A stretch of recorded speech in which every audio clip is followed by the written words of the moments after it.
Oui, il y a un nouveau record, même pendant les exercices militaires annoncés par Pékin ces dernières années, le chiffre de 103 avions en 24 heures n'avait jamais été atteint.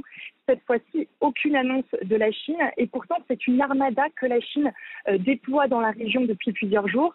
Il y a ces avions et puis il y a sa force navale.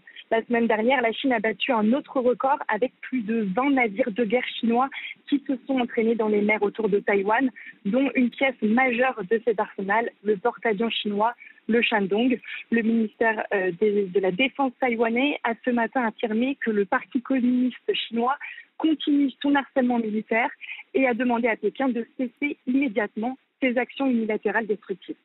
Bonjour Lucie, ces démonstrations militaires chinoises sont un message bien sûr envoyé à Taïwan, mais aussi aux États-Unis et aux autres grandes puissances régionales. Oui, tout à fait. C'est une démonstration de force de la Chine aux États-Unis, une réponse aux récents exercices militaires menés dans la région par les États-Unis avec de nombreuses puissances comme le Japon, la Corée du Sud, le Canada ou l'Australie. Et puis évidemment, vous l'avez dit, c'est un message pour Taïwan. Ces avions, ils ne se contentent pas d'entrer dans la zone d'identification de défense aérienne de Taïwan. Beaucoup d'entre eux franchissent ce qu'on appelle la ligne médiane. C'est une frontière maritime non officielle qui est censée séparer Taïwan de la Chine. À titre d'exemple, parmi les 103 avions qui ont été dénombrés ces 24 dernières heures, eh bien 40 ont franchi la ligne médiane. Presque quotidiennement, la Chine fait pression sur Taïwan.